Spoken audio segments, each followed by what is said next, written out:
Chez le bandit.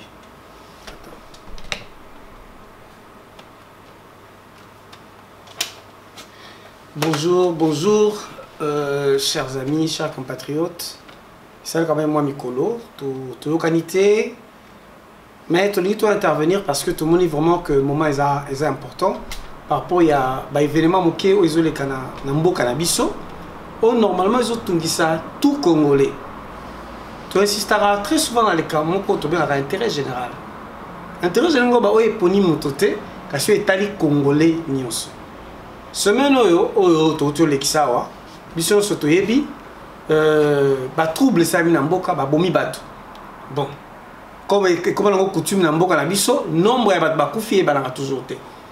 Bango moko communiqué officiel ya mboka na biso, porte-parole ya police ya mboka na biso, colonel Mwanaputa lui 3 personnes bakufi. À Kinshasa, 3 personnes à Lubumbashi. Et eux biso moni non malheureux. Hormis bateau à Koufi, ils ont façon aux polices à Betty bateau Massassi. C'était très sauvage. Surtout tout le monde qui n'a là-bas, sauvage. On a tiré sur des êtres humains comme des animaux. Et l'inkoloba, to zongeli makambo yo, o to sa rolé la kala. Mais en bas, bosote po, dans le régime actuel, makambo c'est zonga kinango. Mais total un peu ce qu'on appelle la cause.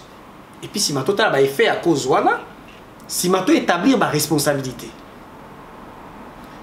Bah où tu nommé Moutou Yassikanate Tiaseni, un certain Rossard Malonda. Mais le col va payer ça la confession religieuse. Tâche, Yakupona, Moutou Fazanate Tiaseni, et c'est qui n'a bango batala nanu, to bisonio soto tala, des 3 élections, où il y a confession religieuse et pour les biso bateau. Bah élection on a la tête ya Seni et puis si résultat ni et puis si biso 3 élections avec 3 fautes électorales, fraude massive, 3 élections et ce qui de manière catastrophique. Question à la retourna bango ba chef soi-disant religieux de bami bengaka soi-disant ba pasteur autoproclamé, y compris les évêques bango nyonso pe bazana kati mulongo. Comment se fait-il que Bango va tirer aucune leçon? Surtout l'élection sous tous les cas. Oh, les résultats sont connus par rapport aux lanceurs d'alerte, par rapport à la serveur Yasseni, surtout par rapport à non-respect à la loi organique. Oh, et c'est qui Corneille Nanga a publié résultats bureau de vote par bureau de vote. Tous les rapports réunis, il a qui ça que Félix Tshisekedi a gagné l'élection. Martin Fayulu a gagné l'élection. Mais le problème, c'est que, qu'il s'agisse de Félix ou de Martin Fayulu, pourquoi Corneille Nanga a tout ça qui m'y paie côté? Pour Nanga, ça c'est le grand problème. Et puis tout ça, un problème sous gestion financière. Et ça qui peut catastrophique. Il y a Mongo, il y a Seni. Pour l'élection, si la tête il est là. L'élection locale, tu zoate. Territoriale, tu zoate. Bon budget, Kindawapi. Mais devant cette grande responsabilité, et bozo yeba pe que moto yo ba pasteur ba soutenir ou azongi Rossard Malonda. Asali quand même secrétaire exécutif ya Corneille Nanga. Bato ba sa ki musala mapé, ba publier résultat, ya le kuta, ba publier résultat o ba justifiate tilelo. Trop que le luka justification pas mususu.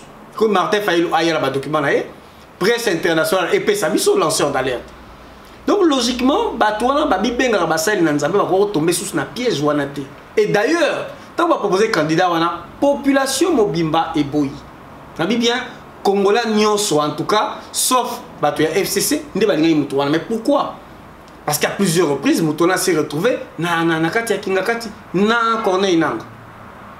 Mais tobi ka atendanga salaki babé, ceux qui na basali Nzambe soi-disant, malumalu, azaki prêtre. Ayebi ce résultat, le kuta a bomisi batu. Ngoyi Mulunda zaki pasteur. Ba poni ba confesseur religieuse, ba il sur le résultat, il y a le kuta donc toutes ces racailles. Au bazaki na tête ya Seni, je les appellerai comme ça, ba yeli biso ba résultat le kuta bo misibato. Siko loko la bozako se mettre d'accord té. Na bino église catholique. Église protestante, vous savez comment ba pasteur comme sous. Mais pourquoi vous continuer comme ma élection pour tirer de noter pour la nini, ba politicien ko ba misana ba corruption ba ça ma comme na bango. Et puis comment se fait-il que bino ba pasteur bo soutenir muto bo yebi kazaki na corner na o population en zoboya. Tala parce que vous même biso. Bo tie muto au peuple a lingité. Peuple a bina balabala. Le to comme tanga sou bibembe. Ce que to tuna ka question. To tuna ka question. Qui est responsable? Sikoyo. Responsable de ça bino les chefs religieux. Parce que tout le monde appelle l'église catholique, de plus en plus on commence à avoir des évêques instables. Pourquoi la cardinal en bon position à la souste. Yo, le cas où les élections étaient un mensonge spectaculaire. Car yo le ba kabla au jeep, vous tala makamninga to linga changement na mboka yango. Car yo le au Kenya Est balkanisation. Car yo le comment on peut aider le président Fati. To aider ndé. Il y a senga qui aider. Tant que ça dit là, senga qui aider.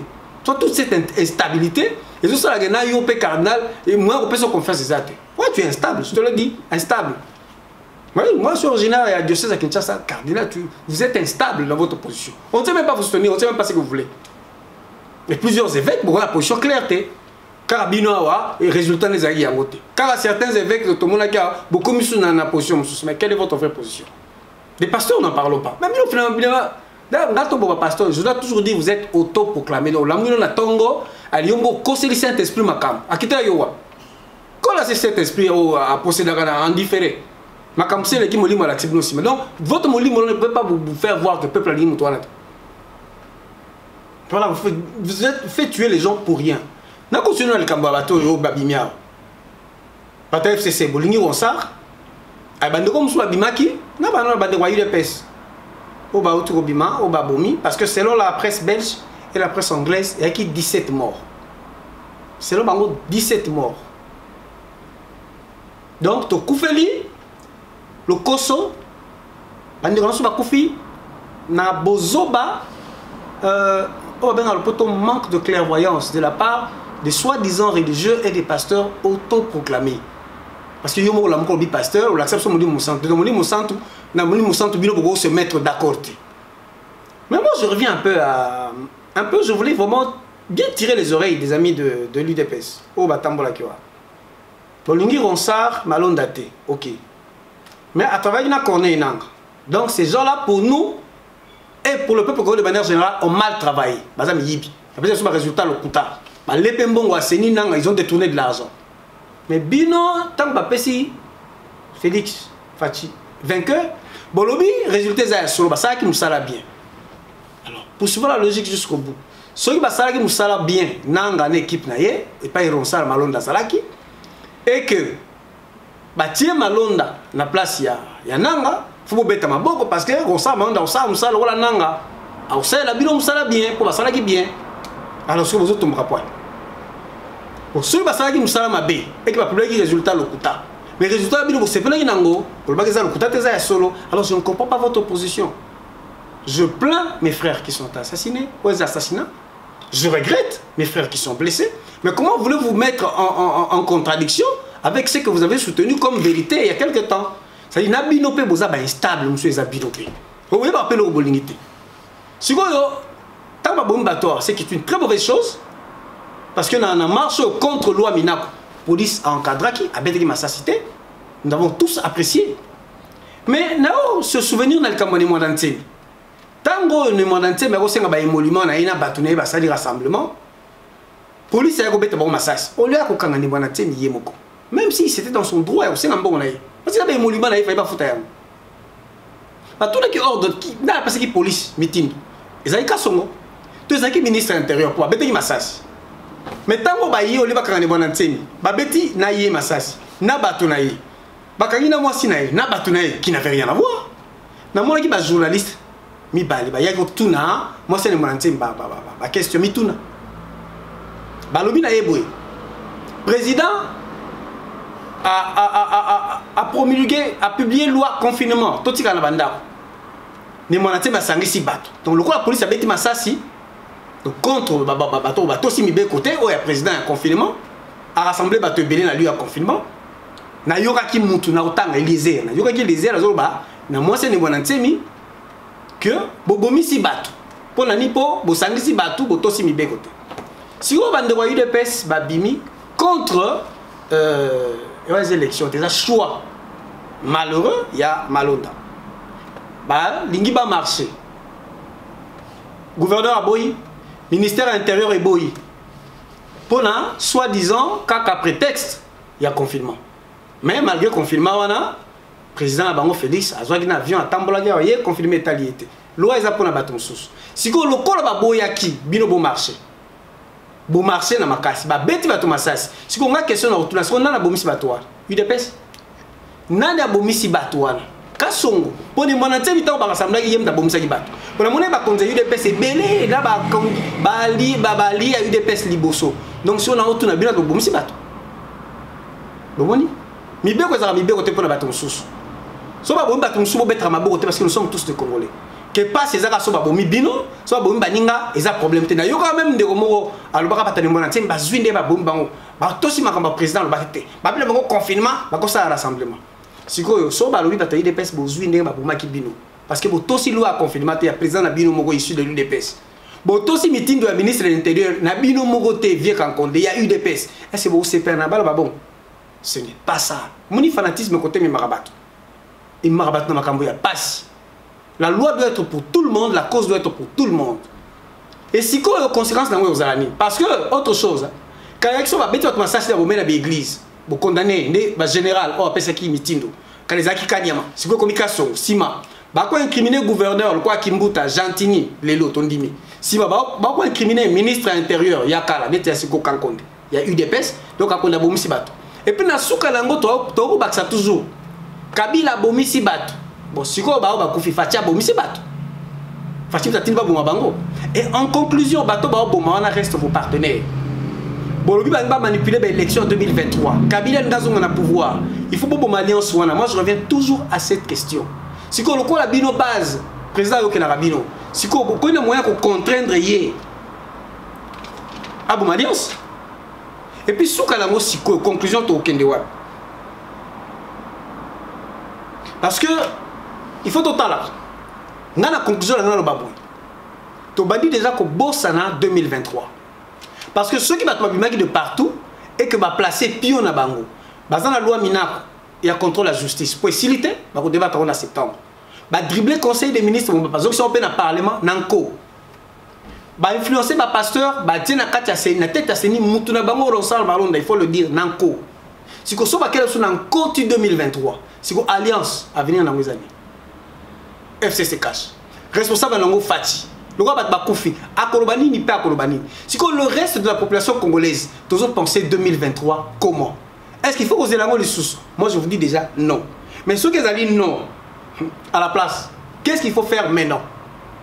Est-ce qu'il n'est pas grand temps que Batunon se base en annonce et que la vraie unité, n'a côté à la population, la société civile, pour voir 2023 autrement? Parce que attendre 2023, c'est une défaite. Donc, tu zongi vraiment la position, il y a médiocrité. Médiocrité des politiciens corrompus, véreux.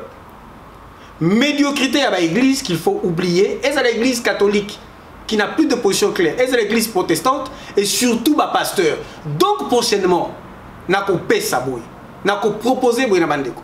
Au moins, il y a tombo tomba qui n'a parlé du peuple. Tombo qui bobimi nanzela.